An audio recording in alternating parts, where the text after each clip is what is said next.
I'm Melissa Shanahan, and this is the Velocity Work Podcast, episode number 129.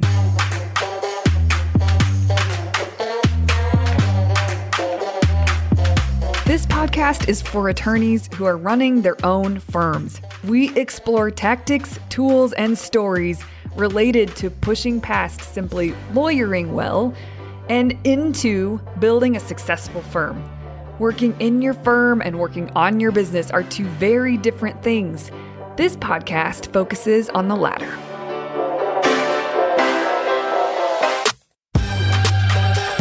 Hey everyone, welcome to this week's episode. This is part 2 of the fall 2021 sprinters lessons learned that they gave. I have selected a couple good batches for you guys today. We're going to go over some lessons that pertain to delegation and then some miscellaneous. Like there wasn't a specific topic I could necessarily categorize these as, but they are great and I wanted to share them with you. I should say, if you haven't listened to part 1, I would highly recommend to go back and do that before you listen to part 2. I provide more context up front of that episode and all that jazz. We're going to start today with the delegation lessons learned. So, pertaining to delegation, the first one I have for you is attain clarity through collaboration. When I delegate, it can lead to faster action. This is true. Sometimes, especially as owners, it's so easy to feel isolated and solo with what's running through your head and what feels important. And even if you have a team and you're pretty good at delegating, there's times where we do this to ourselves. Attaining clarity through collaboration is, I think, a really great lesson learned for this person and to be able to share with you guys. And how I think about this is collaboration, like get your team in a room. If you have some ideas you need to think through and hash through, and it would be useful to have someone to bounce those ideas off of, then it can speed up everything if you just do that instead of waiting for. That's usually something that we can avoid pretty easily. We don't honor the plan. Like we may put on our calendar, we need to think through X, Y, and Z and come up with some creative solutions. And that can be tough. It's not impossible. And I do think that if it's on your calendar, you should sit down and honor it. But what can speed it up is if you put some time on the calendar to meet strategically with a couple of people to be able to hash through it. Oftentimes better ideas come and help comes along with it. And they're all up to speed because you all have been talking about it. So you don't have to, it's not as heavy lifting to delegate some of the things. So I liked this. I think this is a really important lesson. Attain clarity through collaboration. When I delegate, it can lead to faster action. The next one, don't be the thing that holds back the team you built to move you forward. Don't be the thing that holds back the team you built to move you forward. That's great. Okay. Next. If I want an airy feel to my existence, then I need to hand things off. If at first I don't succeed, try again. By airy existence, I think we all would love space. And I have, which I'm super pumped about, created a lot more space in my calendar against the work. Like I have more boundaries, more guardrails. I'm more dialed in with when I'm supposed to be producing. And so I have more space. That's a luxury I get when I dial things in and when I plan ahead of time, etc. So I know what this person is saying, that if I want an airy feel to my existence, not less productive, just an airier feel, I need to hand things off. And the more you can delegate, the better you can get at it. So if at first you don't succeed, try again. I don't retrieve data. I assign tasks to others so that I can make decisions, because retrieving data does not give me leverage and does not multiply my hard-won education and experience to create value for my business. This is a biggie. And I loved this. Basically, this owner found himself looking up data out of his practice management software.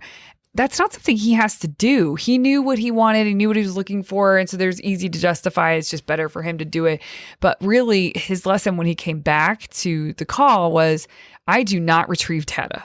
I assign tasks to others so that I can make decisions, because retrieving data doesn't give me leverage and does not multiply my hard-won education and experience to create value for my business. And so that's, I think, the kicker is that last line. The activities that you are spending time in, do they create more value for your business? And if they don't, they should be handed off, period. And so I loved the way that he summed this up for himself. Knowing your numbers increases confidence, helps plan, and it makes me recognize how important delegation is. With numbers comes clarity, right? Like you can see things you can't see without the data. And so this made a lot of sense to me. Once you understand your numbers and you know them, it helps you recognize how important delegation is. Because, yeah, I think I've said enough there. Too much is coming to me that doesn't deserve me, and I need to hire, so it's time to go for it. Just because you have too much coming to you that doesn't deserve you doesn't necessarily mean it's time to hire, but it could very well mean it's time to hire. Maybe it means you need to automate, right? So there's other ways of creating efficiency for yourself so that the things that are coming to you do deserve your attention and do deserve you and only what you can bring. So I loved this. I wanted to put in there. I like the way it's phrased. Too much is coming to me that doesn't deserve me. It's good. For undesirable tasks, figure out a way to incorporate accountability and delegation. And delegation, I would say first. And if it's not something you can delegate, then yes, accountability can just speed things up and create more ease and flow towards getting the results that you want to get with those things that you don't really feel like doing. It's not enough to create space. There has to be time designated. Yes, you need to put some guardrails. It's a luxury, though, that I don't have right now. Maybe I could take it, but it doesn't feel good to take it. You know, before I had a child, I would just go sit with a journal or with my notebook or my planner or like really think through things and hash things out and create and generate new ideas. And there was just this free space I had. When you don't have a bunch of free space, what is funny about that is that you actually tend to get more done. That saying, if you want something done, ask the busiest person in the room to do it. And that's because they get it done. They carve out space and they designate time to do something and they get it done. I do find that for myself. It still feels luxurious to not have to do that, but I think I've had that once or twice since I've had a kid. It's just not a part of my life at this point.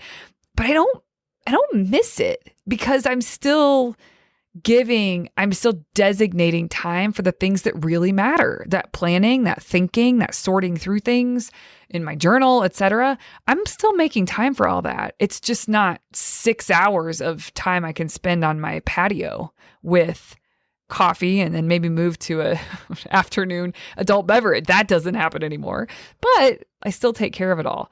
So I really did like this. It's not enough to just create the space. There has to be time designated. I do think designated time makes an immense difference with how you show up to what you're focusing on. Okay. I need to recognize that I don't need to accomplish things on my own.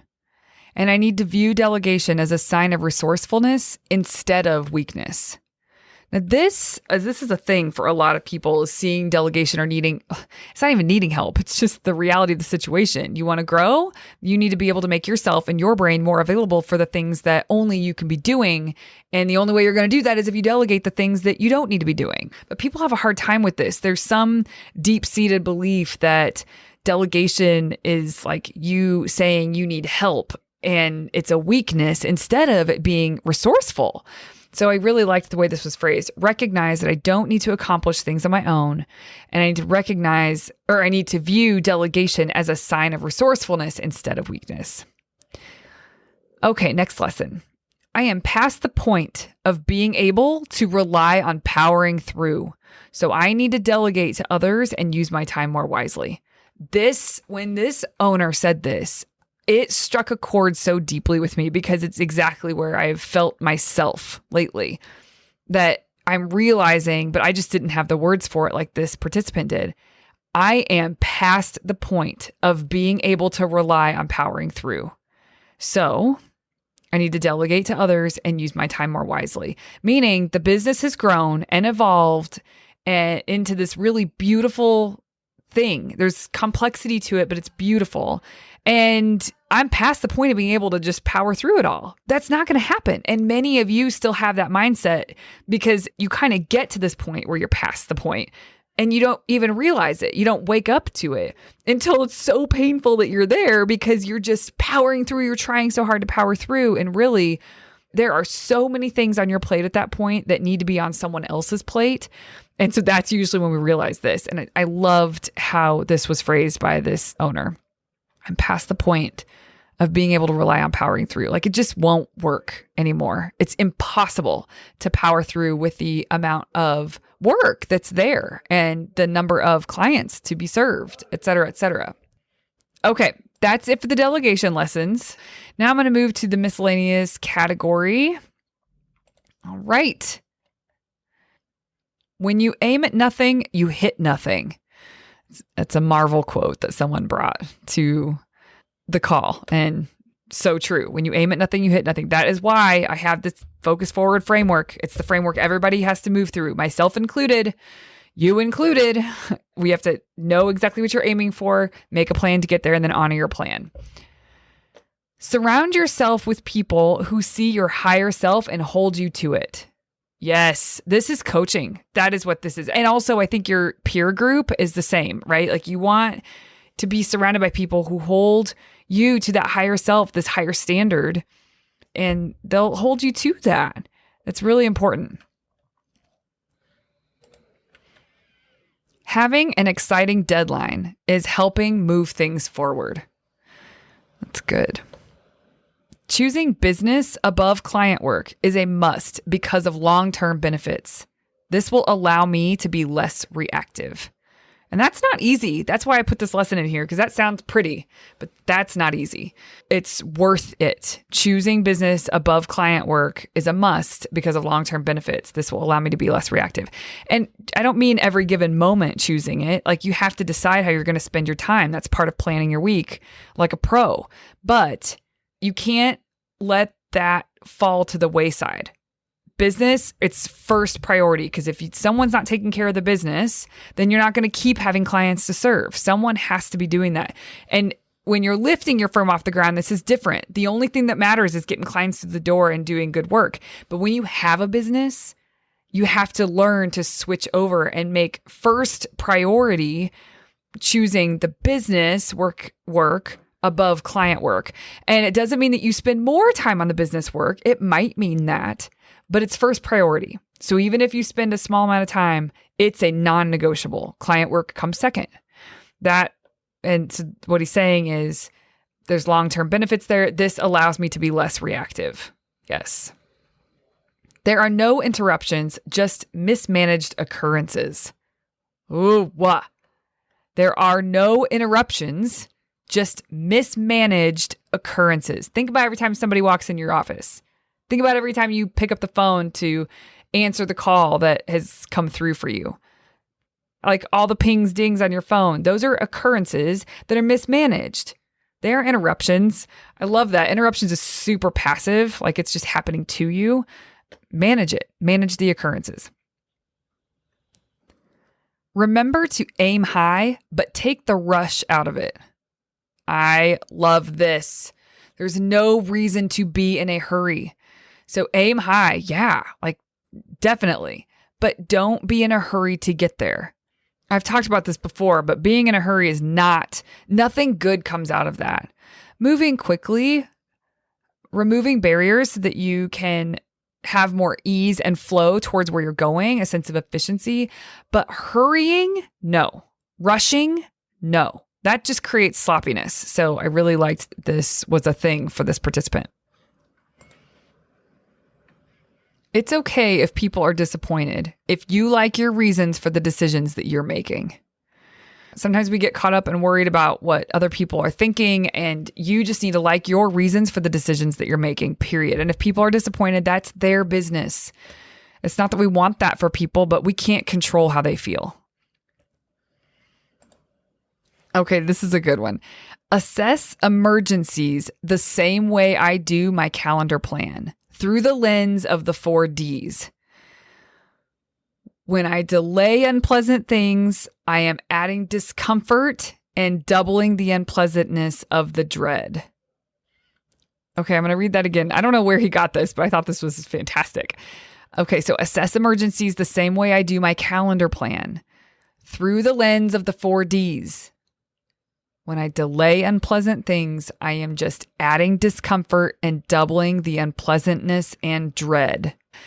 Delaying, discomfort, doubling the dread. I guess those are the 4Ds. So what is an emergency, right? Like, is it an emergency because a client says it's an emergency, or is it a real emergency? So you really have to think through this stuff and don't just give in to the sort of default, yep, I'll just take it. Yep, I'll calm them down. Yep, I'll do this. Yep, I'll do that. Unless you really, really have to.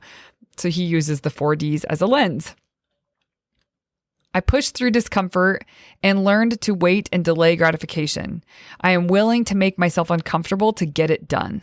It doesn't matter in the grand scheme of things what people think. I left this in there because this is a really good, strong place to be. And if you can get there to the place where you can say this and you feel it in your bones, you're in a good spot.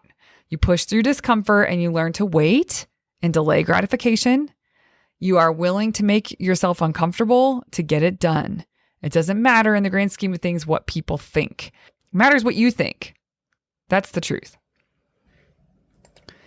Overthinking holds me back from productivity because these are things I am creating in my head, not the action itself. I am allowing it to hijack my time. Yeah, there's a time and a place for thinking, and there's a time and a place for action. When you are deciding what to aim for, you're making decisions about your plan and your planning, that's thinking. But when it comes time to honor the plan, it should really just be execution. It's action. You just do what you said you were going to do. Do what you said you were going to do. Do what you said you were going to do. Not overanalyze and think, and then maybe save some time to start to take action. Like, that's a super inefficient and unhelpful way to cover some ground for yourself. So it's a good lesson. Data benchmarking, simplified decision-making, and defeats overwhelm. Yes. So this is basically just tracking metrics. Tracking metrics simplifies decision-making and defeats overwhelm because then you can go on facts and not feelings. That's the truth. That's what data provides you, is being able to go on facts and not feelings. Remember, nothing is as important as you think it is while you are thinking about it. I like this one. Nothing is as important as you think it is while you're thinking about it. It's important to have internal constraints. Otherwise, I will have external constraints imposed on me. Yes, this is kind of that relationship between you and you. Integrity with what you say you're going to do and constraining down to focus. And then your job is to honor that plan, even when you don't feel like it. That's really internally staying committed to the constraint that you've set. If you don't do that, you will have constraints imposed upon you by the external world. So it's better to have internal constraints, or else you will experience external constraints. But it'll be later in the game. You could have already been done and ahead of the game. Okay. There isn't room for emotion when it comes to billing. It's just math. Many of you need to hear this. It's so almost split down the middle. So many of you just don't even deal with the billing anymore. Like, somebody else handles it. You're out of touch with it. But then some of you, you're still all up in it. And that's a problem because you'll mess with things. And there isn't room for emotion when it comes to billing. It's math. Period. Done. End of story. Run towards small discomforts because they prevent big pains. Yes. My true power is my ability to make other people powerful. Isn't that beautiful? My true power is my ability to make other people powerful. However you want that to speak to you, but you could think of that with your team, with your clients, with your family. My true power is my ability to make other people powerful. What a good lesson. Even though sometimes the results aren't what I want, I can still choose to see the value and they are still actionable. The whole thing about you make a plan and you honor your plan. Sometimes it doesn't go perfectly. Most of the time, it won't go perfectly. That's not the point.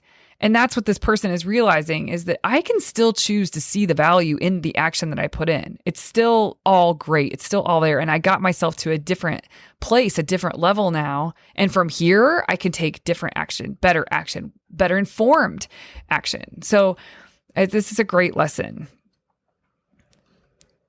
When you approach a problem with a solution focus, opportunities present themselves and you can surprise yourself with what's possible. This sounds so pretty. This is one of those things that you'll read in books and you will learn in workshops. But until you actually apply this, when you are experiencing an issue, it's right there in front of you. You're in the middle of the issue and you approach it with a solution focus instead of spinning on the problem. You immediately turn to solutions, opportunities present themselves, and you can surprise yourself with what's possible. But that's not easy in the moment. It feels like we need to really stay with focusing on the problem. And that's not usually helpful. There's a mental spin out that can happen there. Now, I don't know if you guys remember or listened to the episode, Tucker Cottingham, who was the founder of Lawya, who has that company's since been acquired, but he has this motto, fall in love with the problem. That's different. That's dissecting it and objectively looking at it like through a microscope, not getting caught up in the emotion of it. So that's what most people do, is they get caught up in the emotion inside of a problem. So this is saying when you do approach a problem, have a solution focus, because then opportunities will present themselves and you can surprise yourself with what's possible. And that feels foreign for many people at first. So next time you're experiencing what you would call a problem, it's not going to be as easy as saying, okay, what opportunities could present themselves here? What are some ideas for solutions? Like, it's not always that easy to just pivot there. But what you can do is understand that, okay, I am spinning out on this. This is aggravating to me that it's a problem. This shouldn't be a problem because of X, Y, and Z. Like, you're just spinning inside of the issue instead of focusing on solutions. The only way it's okay to stay with a problem is if you are objective and you're breaking it down as a scientist would and sort of looking at it under a microscope and making observations that you can then do something with. That's fine. Stay with the problem.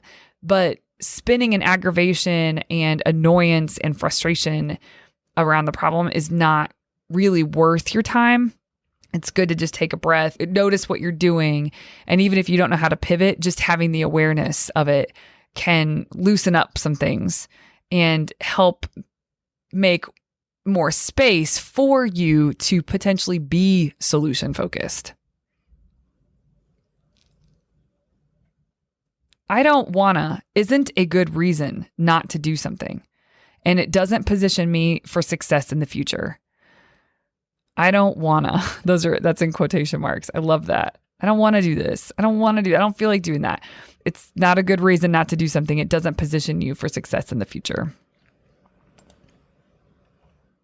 You could be the greatest carpenter in the world, but if you don't have any tools, you are just a wannabe handyman.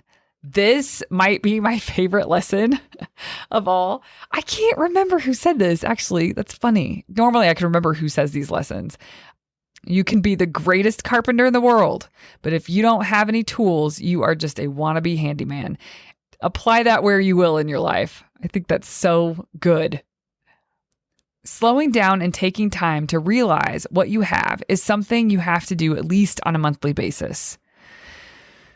So I left this in here because this is the opinion of this person and this is what they're taking forward. Like, at least on a monthly basis, I need to slow down and take time to realize what I have.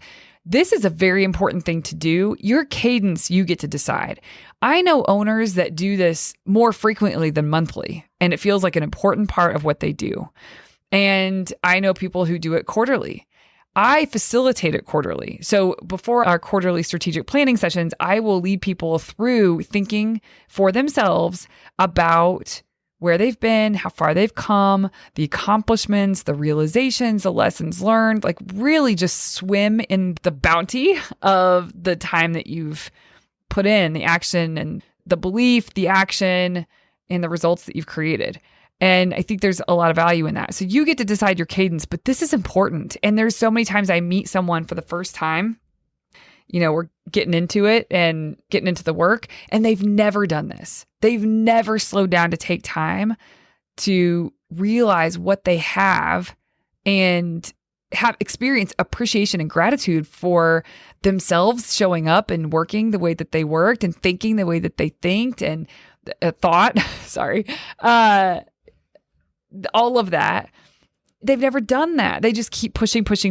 And there is an exhaustion that happens with that. So this I left in here because many of you will need to hear this and you decide the cadence, but slow down, make time to think about and reflect on what you've learned, what you've accomplished, who you've become, what you're proud of, what you're grateful for, all of that.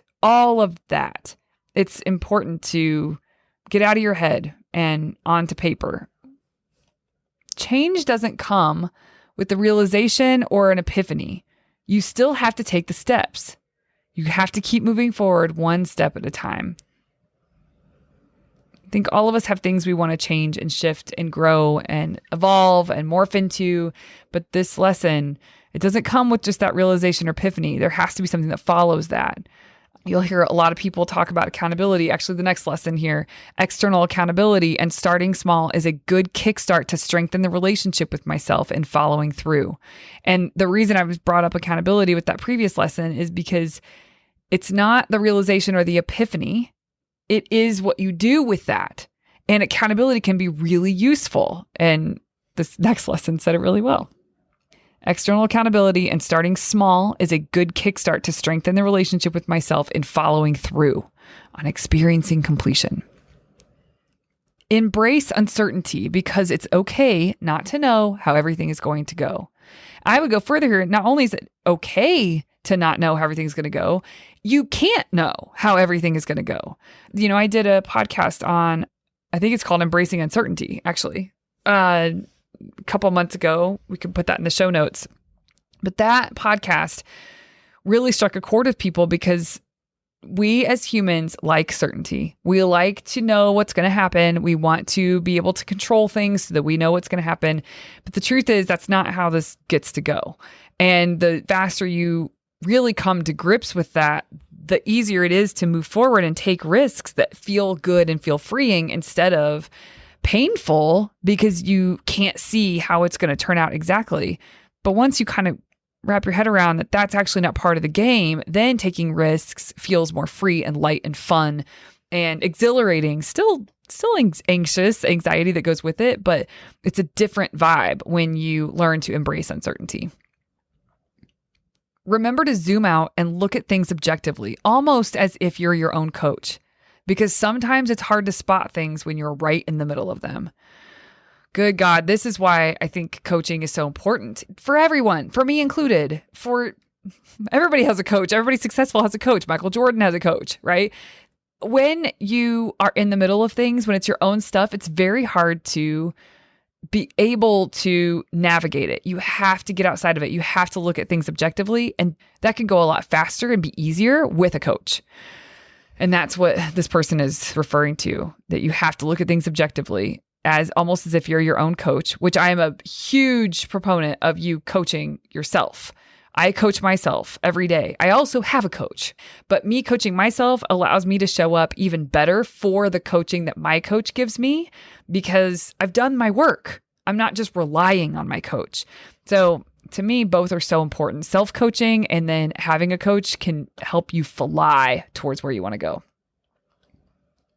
There's no such thing as a 10-point basket. You can only score the next point. This is so good.